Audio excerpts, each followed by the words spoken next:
الحمدللہ رب العالمین والصلاة والسلام علی رسولہ الکریم وعلی آلہ واصحابہ اجمعین ومن تبعہم بإحسان الی یوم الدین، اما بعد۔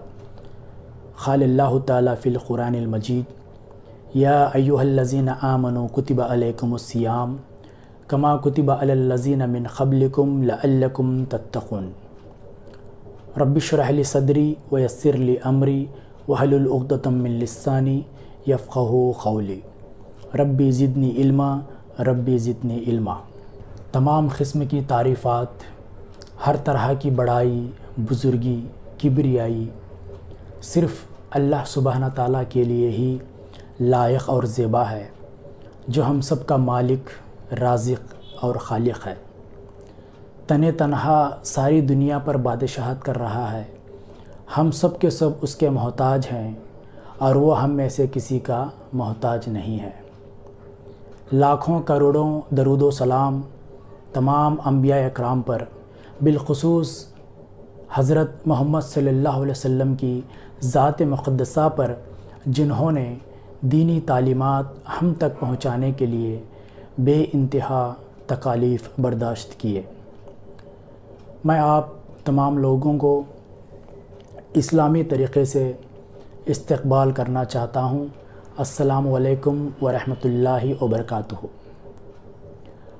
ابھی میں جو آپ کے سامنے قرآن کی جو سورہ بقرہ کی 183 آیت آپ لوگوں کے سامنے تلاوت فرمائی ہے، یا ایھا الذین آمنوا کتب علیکم الصیام کما کتب علی الذین من قبلکم لعلکم تتقون۔ یہ جو آیت ہے آپ کئی مرتبہ سنے ہوں گے، مگر اس آیت میں ایک خوبی ہے کہ اگر اس آیت کا مفہوم، معنی دل سے سمجھ لیں تو انشاءاللہ دنیا اور آخرت سنور جائے گی۔ اس آیت میں اللہ تعالیٰ 3 باتوں کا اظہار کرتا ہے، 3 باتوں کو واضح کرتا ہے۔ سب سے پہلی بات، یا ایھا الذین آمنوا کتب علیکم الصیام۔ یہاں پر اللہ تعالیٰ ایمان والوں سے مخاطب ہو رہا ہے۔ کس سے؟ ایمان والوں سے مخاطب ہو رہا ہے۔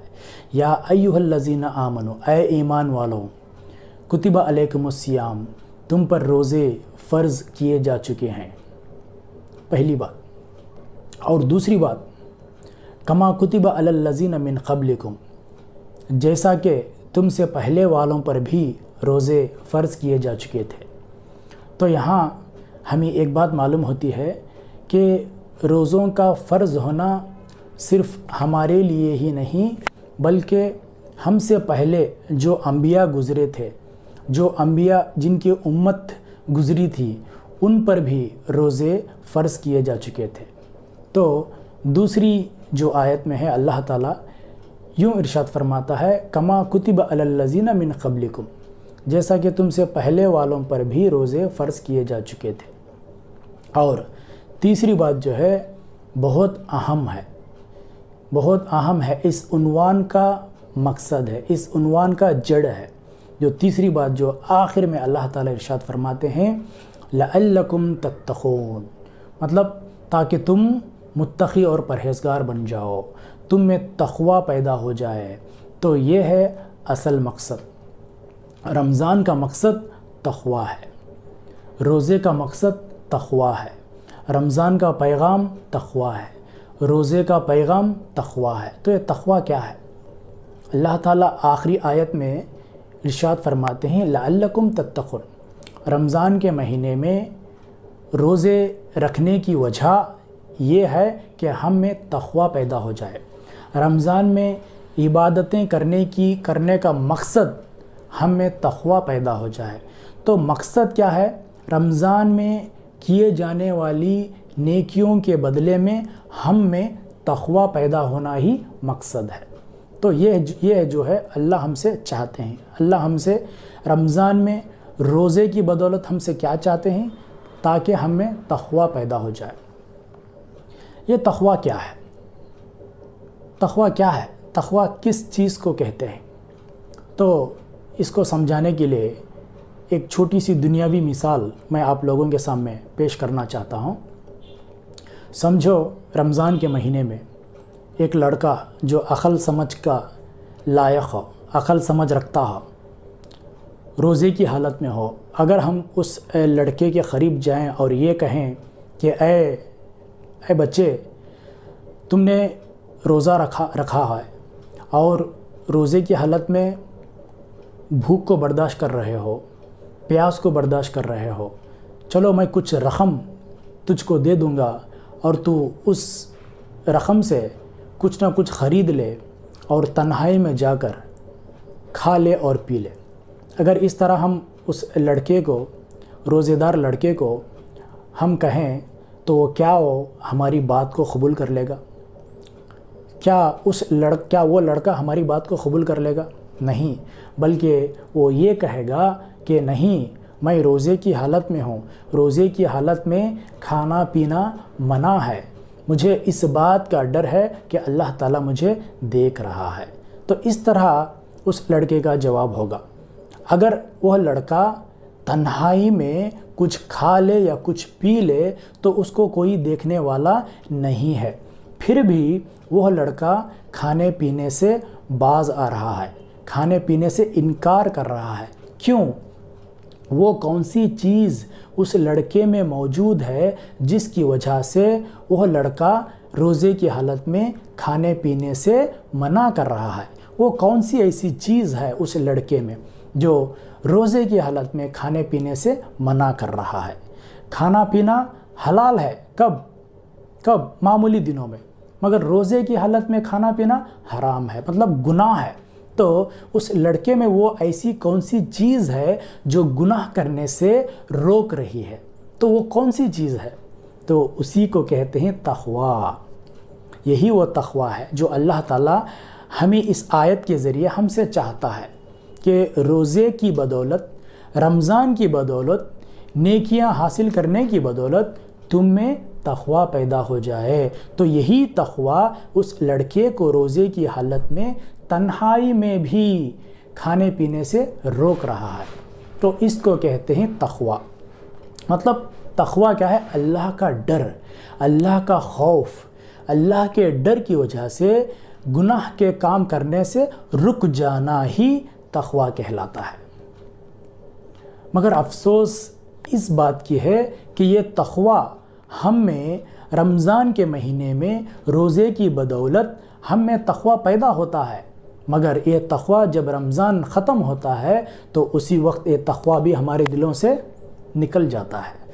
تو اللہ کا یہ مقصد نہیں۔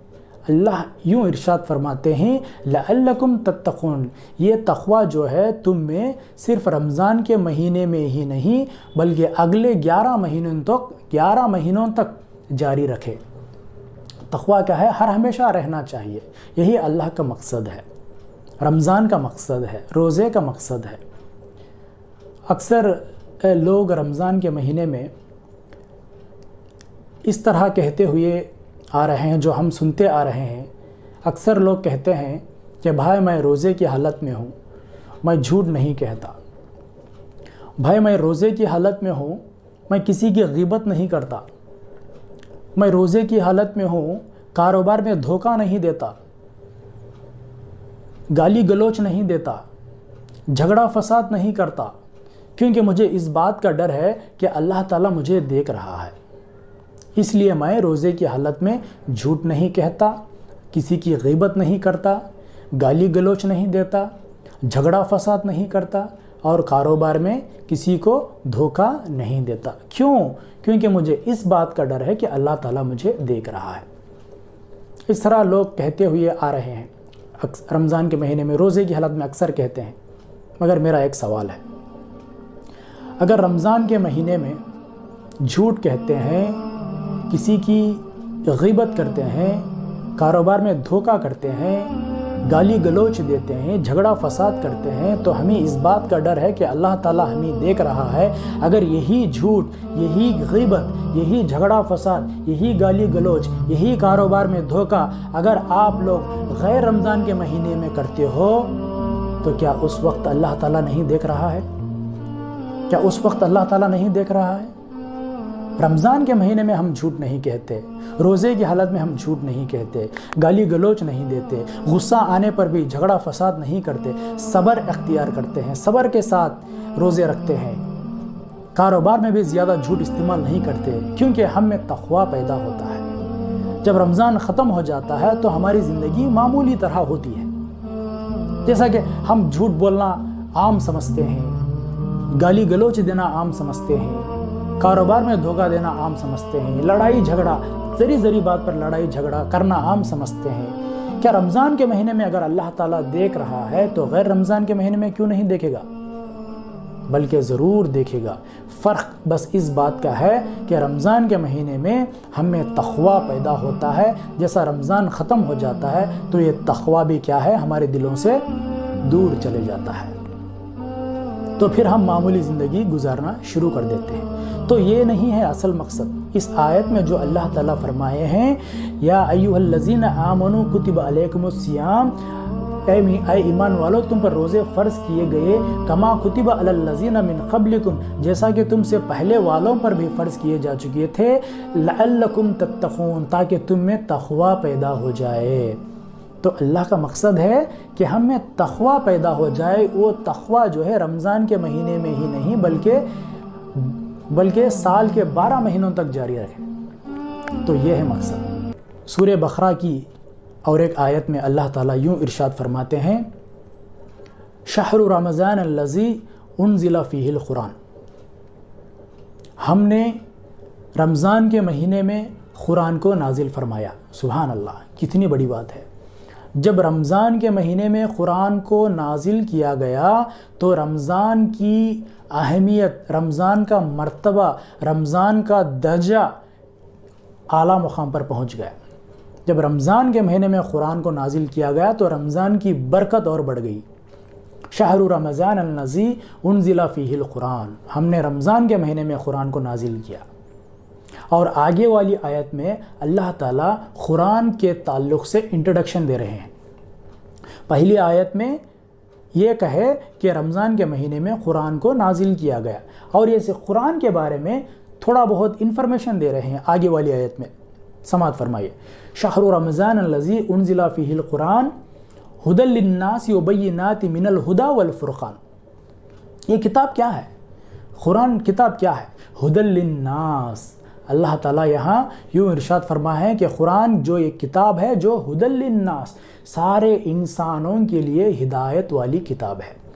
یہاں پر لفظ غور فرمائیے، یہاں پر لفظ اللہ تعالیٰ نے انسانوں کا لفظ استعمال کیا ہے، یہاں مسلمان نہیں کہا، ھدی للناس، بلکہ یہ سارے انسانوں کے لیے ہدایت والی کتاب ہے۔ قرآن is the book of guidelines for not only Muslims but all human beings in the world۔ تو قرآن ایک ایسی کتاب ہے جو ہدایت دینے والی کتاب ہے سارے عالم کے انسانوں کے لیے۔ اور آگے کہتے ہیں ھدی للناس وبینات من الھدی والفرقان، یہاں پر لفظ جو ہے فرقان استعمال کیا گیا ہے۔ تو فرقان کا مطلب کیا ہے؟ فرقان مطلب فرق کرنے والی کتاب۔ قرآن جو ہے فرقان ہے، فرق کرنے والی کتاب ہے۔ کس میں فرق کرتی ہے؟ نیکی اور گناہ میں فرق کرنے والی کتاب ہے، اچھائی اور برائی میں فرق کرنے والی کتاب ہے، حلال اور حرام میں فرق کرنے والی کتاب ہے۔ تو جب قرآن کو رمضان کے مہینے میں نازل فرمایا گیا تو رمضان کی اہمیت اور بڑھ گئی۔ ہمیں چاہیے کہ رمضان کے مہینے میں قرآن کی تلاوت زیادہ سے زیادہ کریں، کیونکہ اللہ تعالیٰ قرآن شریف میں یوں ارشاد فرماتے ہیں کہ قرآن کیا ہے؟ ھدی للناس، ہدایت والی کتاب ہے۔ جب تک ہم قرآن کو نہیں پڑھتے، جب تک ہم قرآن کو نہیں سمجھتے تو ہم کو ہدایت کس طرح ملے گی؟ کیسے ہمیں ہدایت ملے گی؟ لوگ کہتے ہیں کہ قرآن جو ہے عربی میں موجود ہے، ہماری زبان جو ہے اردو ہے، ہم کو عربی سمجھنا مشکل ہے، تو ہم کہاں سے سیکھ سکتے ہیں؟ اس طرح بہانہ کہتے ہیں۔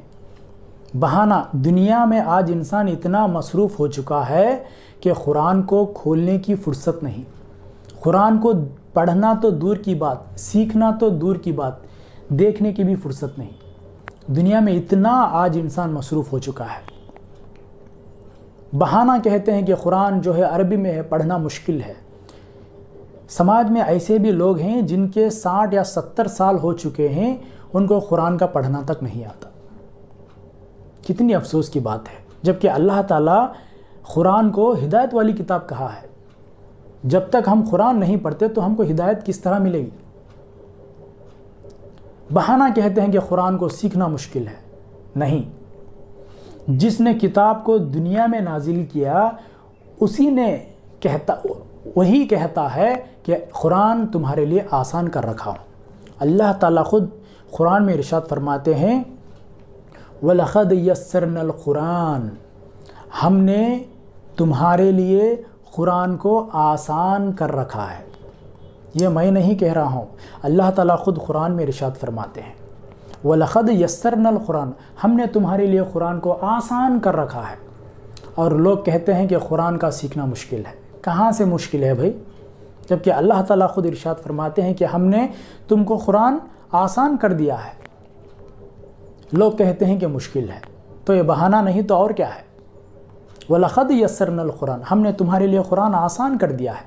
اور آگے والی آیت میں ارشاد فرماتے ہیں لِلذِّكْرِ فَهَلْ مِن مُدَّكِرٍ، وَلَقَدْ يَسَّرْنَا الْقُرْآنَ لِلذِّكْرِ فَهَلْ مِن مُدَّكِرٍ.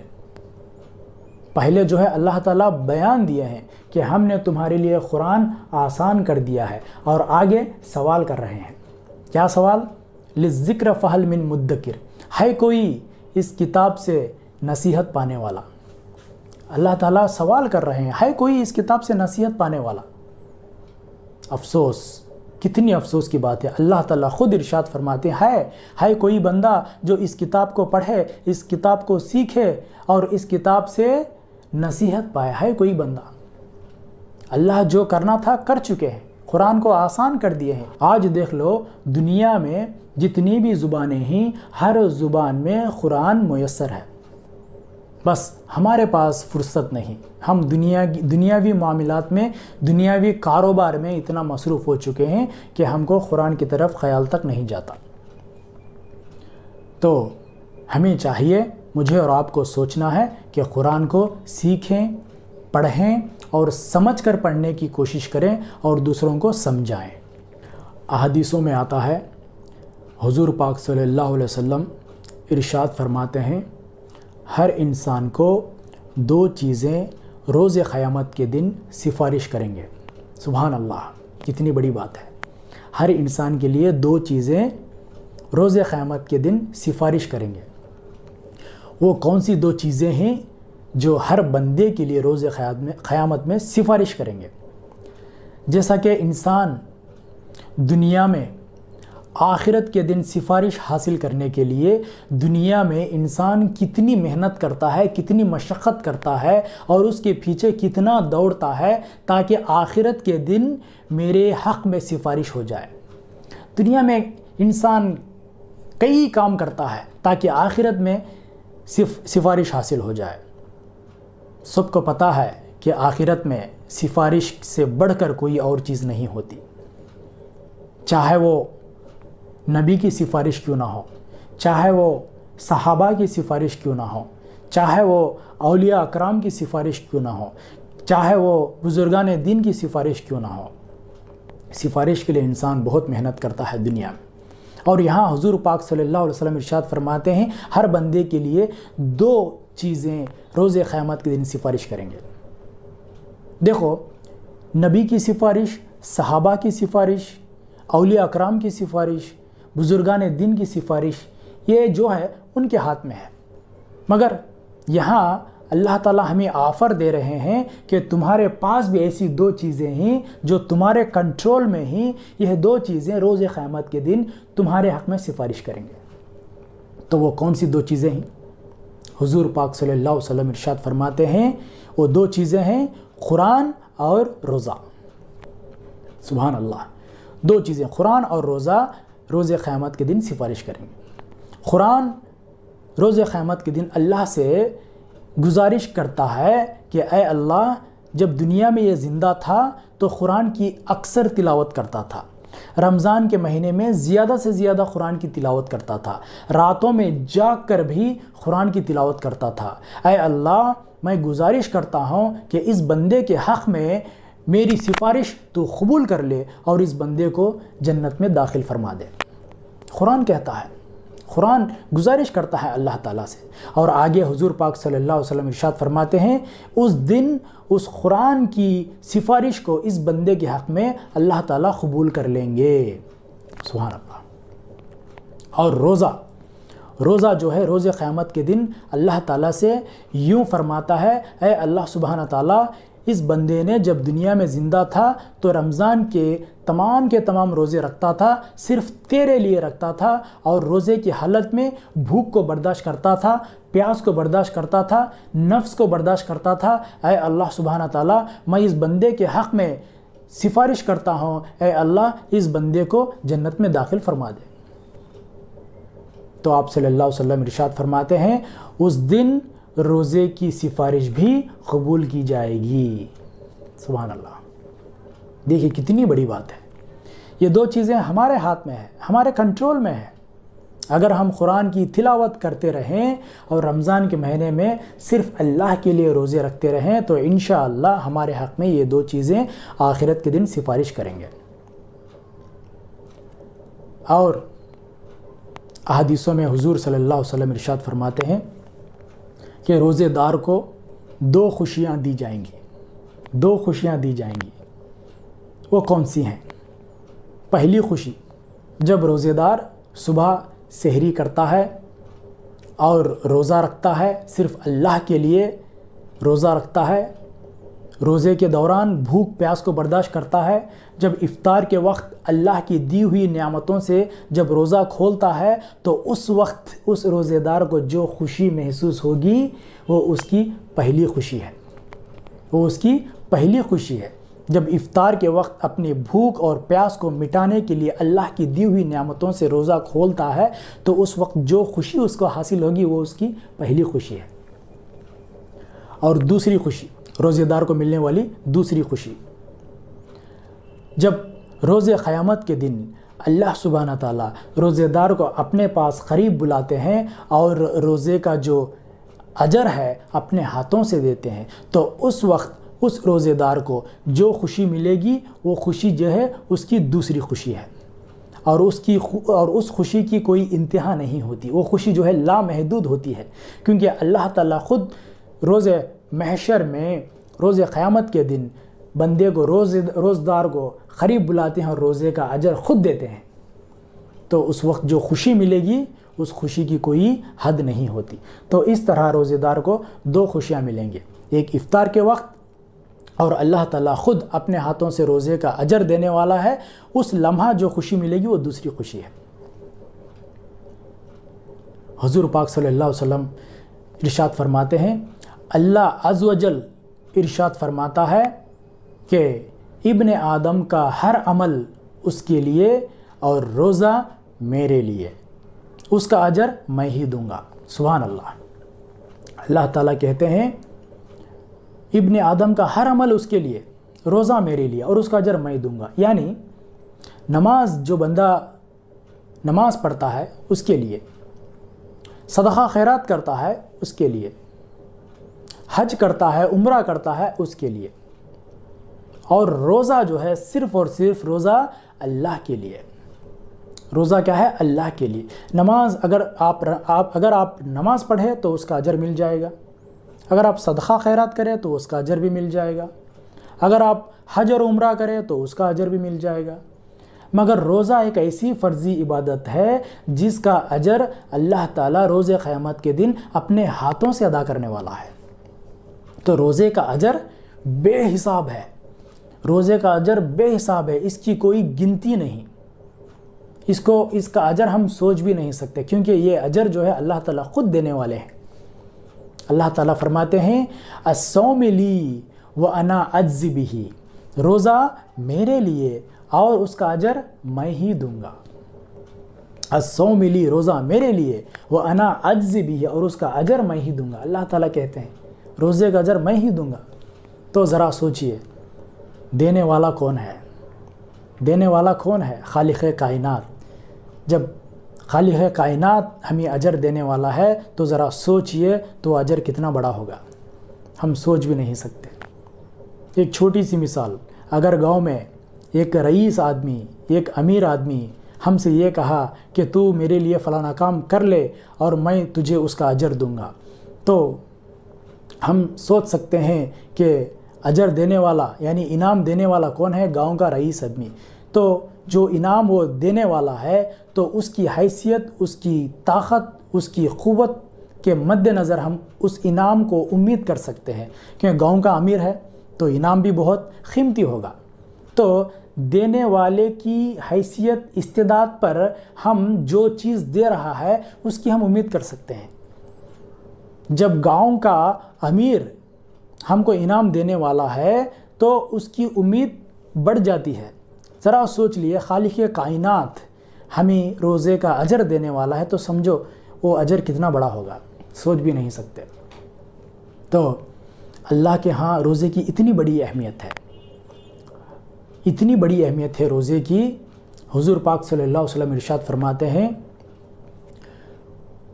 روزے دار کو جنت کے تمام دروازوں میں ایک مخصوص دروازہ اسپیشل سے تعمیر کیا گیا ہے، اس دروازے سے صرف اور صرف روزے داروں کو جنت میں داخل کیا جائے گا۔ سبحان اللہ، کتنی اہمیت ہے دیکھو روزے داروں کی۔ اللہ تعالیٰ جنت کے تمام دروازوں میں سے ایک ایسا دروازہ جو اسپیشل سے تعمیر کیا گیا ہے، اس اسپیشل دروازے سے صرف روزے داروں کو جنت میں داخل کیا جائے گا۔ وہ دروازے کا نام ہے ریان۔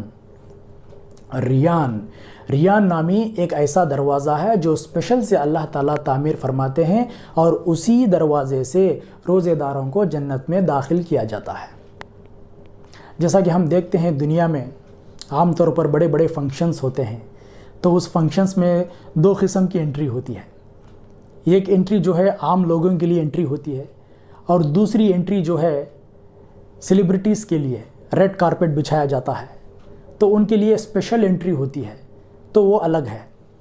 مطلب سیلیبریٹیز اہمیت رکھتے ہیں، جو استقبال کرتا ہے اس کی نظر میں سیلیبریٹیز اہمیت زیادہ ہوتی ہے بشرطے کہ عام لوگوں کے، یہ دنیا کا حساب ہے۔ تو اسی طرح اللہ تعالیٰ بھی روزے داروں کو اسپیشل انٹرسٹ دے رہا ہے، اسپیشل ویلکم کر رہا ہے۔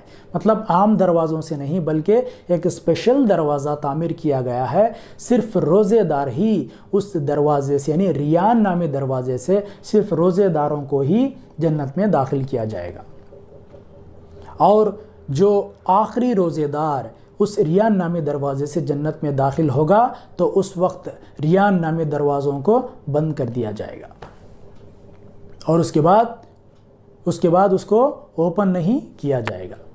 تو جنت کے کل کتنے دروازے ہیں؟ 8 دروازے ہیں، اور جہنم کے 7 دروازے ہیں۔ جب جہنم کے 7 دروازے ہیں تو جنت کے بھی 7 ہی ہوں گے، مگر یہاں اللہ تعالیٰ روزے داروں کے لیے جو اسپیشل دروازہ بنایا ہے، جو ریان نامی دروازہ ہے، اس کے جمع ہونے پر وہ 8 ہو چکے ہیں۔ تو اللہ کے ہاں روزے دار کی اتنی اہمیت ہے۔ اب جو حدیث میں آپ لوگوں کے سامنے پیش کرنے جا رہا ہوں، وہ حدیث جو ہے کافی مشہور ہے، آپ نے اس حدیث کو کئی مرتبہ سنا ہوگا، مگر ایک بات جو میں یقین سے کہنا چاہتا ہوں، اس حدیث کو کتنی بھی مرتبہ سن لو انشاءاللہ اتنا ایمان ہمارا تازہ ہو جائے گا۔ جیسا کہ حدیث میں آتا ہے، نبی کریم صلی اللہ علیہ وسلم ممبر پر چڑھ رہے تھے۔ جب نبی کریم صلی اللہ علیہ وسلم ممبر کی پہلی سیڑھی پر چڑھے تو کہے آمین، جب دوسری سیڑھی پر چڑھے تو کہے آمین، جب تیسری سیڑھی پر چڑھے تو کہے آمین۔ صحابہ تعجب غور سے دیکھ رہے تھے۔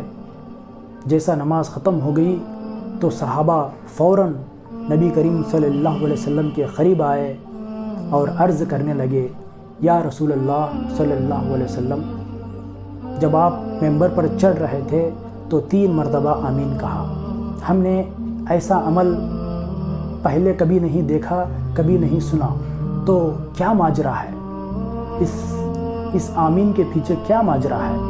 تو نبی کریم صلی اللہ علیہ وسلم ارشاد فرماتے ہیں، جب میں ممبر کی پہلی سیڑھی پر چڑھ رہا تھا تو جبرائیل امین تشریف لائے اور جبرائیل امین علیہ السلام بدعا دیے، تو اس بدعا پر میں نے آمین کہا۔ بدعا یہ تھی، وہ شخص برباد ہو جائے، تباہ ہو جائے، ہلاک ہو جائے جو اپنی زندگی میں اپنے ماں باپ کو یا دونوں میں کسی ایک کو بڑھاپے کی حالت میں پایا اور ان کی خدمت نہ کی، ایسا شخص برباد ہو جائے، تباہ ہو جائے، ہلاک ہو جائے۔ تو میں نے اس بدعا پر آمین کہا۔ جیسا میں دوسری سیڑھی پر قدم رکھتا تھا تو جبرائیل امین دوسری مرتبہ بدعا دیے۔ وہ بدعا یہ تھی کہ وہ شخص برباد ہو جائے، ہلاک ہو جائے، تباہ ہو جائے جو اپنی زندگی میں رمضان کو پایا مگر روزے نہ رکھا ہو، ایسا شخص برباد ہو جائے، تباہ ہو جائے، ہلاک ہو جائے۔ تو میں نے اس بدعا پر بھی آمین کہا۔ اور جیسا میں تیسری سیڑھی پر قدم رکھتا تھا تو جبرائیل امین پھر سے بدعا دیے۔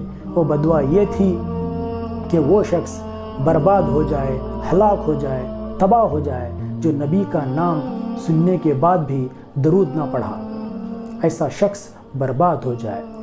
تو میں نے اس بدعا پر بھی آمین کہا۔ اللہ اکبر۔ ذرا غور کیجئے، بدعا دینے والے کون ہیں؟ یہ بدعا دینے والے کون ہیں؟ فرشتوں کے سردار، فرشتوں کے لیڈر۔